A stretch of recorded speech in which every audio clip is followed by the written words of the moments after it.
There's this new article that came out talking about how Xbox is about to leave the PlayStation 5 in the dust when it comes to 2022. I've gotten DMs, messages, and everyone talking about this thing. I wanted to break everything down to give a pretty fair perspective of what's being said here, but also inform people what competition is going to be like for the Xbox Series X and the PlayStation 5. So let's get into this because there's a lot to talk about.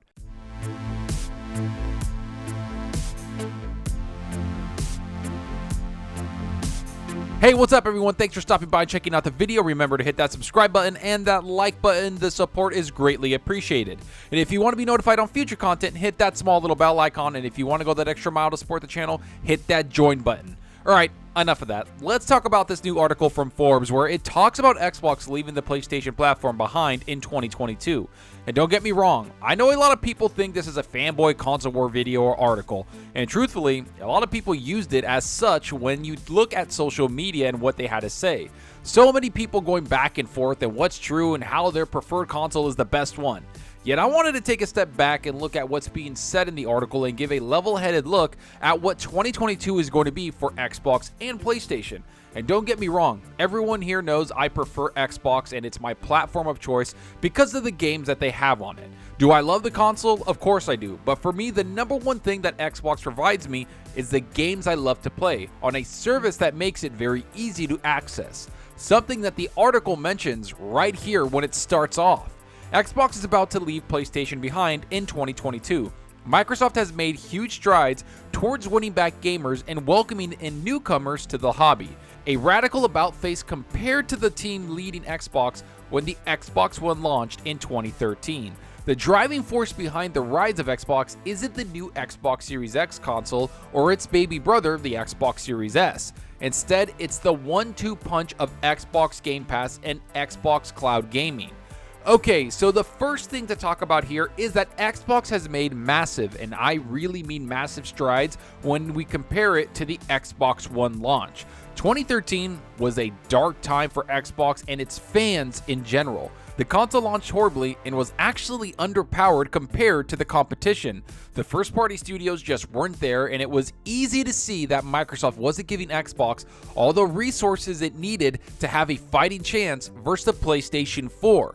Yet over the last several years, they've won a lot of gamers back to the platform, and it's because of the things they've changed and integrated into the ecosystem and the Xbox platform. And like the article mentions right here, the force behind Xbox getting its groove back isn't just the new Xbox Series X console or even the Xbox Series S console, it's the fact that they've been able to provide so many gamers with Xbox Game Pass and cloud gaming aspect of their ecosystem. And I've said it before and I'll say it again, the biggest draw to the Xbox platform is the fact that you get to play all of their first-party games along with a lot of third-party games they have deals with on Game Pass day and date. The freedom to play your games where you want and how you want is going to push Xbox beyond anything we've ever seen them do before. It's gotten to the point where Xbox consoles not only competing with PS5 and console sales now, but it's actually winning a lot of market areas that Sony dominated last generation. The gap between the two isn't as big as others think, and it's because of the huge amount of changes Xbox has implemented, something that Sony just hasn't done yet, which again the article mentions right here. While Sony still has the most desirable exclusives, primarily because you can only play them on PS4 or PS5, though increasingly they're releasing later on PC as well. The Japanese game maker has nothing compared to Xbox Game Pass and Xbox Cloud Gaming. The closest thing Sony has to this is PlayStation Now, but it's nowhere near as full-featured as Game Pass, which has better games, the ability to download games, and includes every single Xbox exclusive on day one across consoles and PC. This is something that has become a far bigger news item as of late. Something I've said for a very, very long time now. It's the fact that you can play your games on Xbox anywhere you want. If you want to play on PC, you can. If you want to pick up on your tablet where you left off, you can. And if you want to play on your console after, you can pick up your game there also and proceed where you were between the two platforms or three platforms. There's no limitations on how you can play on Xbox. It's all there for you to play how you want. And this article, along with others surfacing around the gaming world, is starting to really hone in on this type of accessibility, something that Sony just isn't providing their gamers at all and can't even compete with Xbox unless they invest a lot of money into it. And it's exactly how the article says it right here. The exclusives on PlayStation are amazing. No one's denying that at all. Everyone, including me, should play them because they're amazing games. Yet they don't have them day and date on PlayStation Now, they don't have them accessible on the PC for you to play, and they don't have them in the same places Xbox does. So Xbox is completely taking over not only the cloud space, but they're starting to turn into one of the biggest PC game publishers in the world, along with being a console publisher. It's insane to see that type of freedom, which is what the article mentions right here. With Xbox Cloud Gaming, you can stream these games to your mobile devices. In fact, with just a gamepad, a smartphone, and an Xbox Game Pass Ultimate subscription, you can play countless Xbox titles without even owning an Xbox. Microsoft has made gaming with Xbox, regardless of your hardware, more accessible than ever. This applies to console gaming as well, with programs like Xbox All Access making consoles more affordable and smart delivery, ensuring that no matter what game you buy, you'll always be able to play the best version for no additional cost. If you have an Xbox One and upgrade to an Xbox Series X, the Xbox One version will convert to an Xbox Series X version if one is available. Isn't it funny that it's taken this long for a lot of people to realize just how crazy valuable Xbox has made their platform?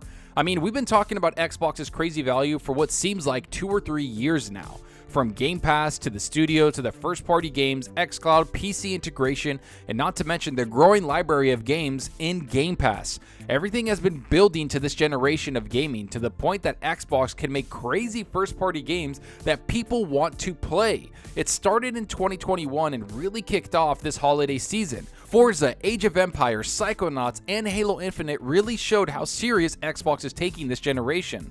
And I think because of these games, people around the industry and casual fans across the world are starting to look at Xbox as a real platform they might want to stay on and actually make it their main form of gaming. This didn't happen often in the Xbox One generation, and it's something that Xbox had to overcome, which I think they have this generation, especially with how this article ends. More accessible, more affordable, and every bit as powerful. The Xbox platform is leaving PlayStation in the dust. Even if the PlayStation 5 will almost certainly sell more units than the Xbox Series X, in a lot of ways, for Microsoft at least, that's beside the point. And this is the best thing that could be said about the whole thing. Is PlayStation going to lay down and go quietly? No. And if anyone says they will, then you aren't paying attention, because we all know that Sony understands the gaming market better than most people and most companies. I never, and I truly mean never, count Sony out when it comes to console gaming and gaming in general. They'll adjust and they'll bring out some of the best and biggest games this generation. They'll compete with Game Pass in their own way, and they'll also bring their first-party titles to PC far sooner than people think. They understand what's happening with Xbox, and they understand that Xbox is here to compete at the highest level of competition. This generation is going to be very intense and very competitive between the two platforms. Xbox is going to buy studios, Sony will buy studios, new features will come out on both consoles. There's going to be a lot of money flooded into gaming by Microsoft and Sony, which is great for us gamers because we get to play all of those games they make. We get to benefit from all the cool features and services like Game Pass and PS Now.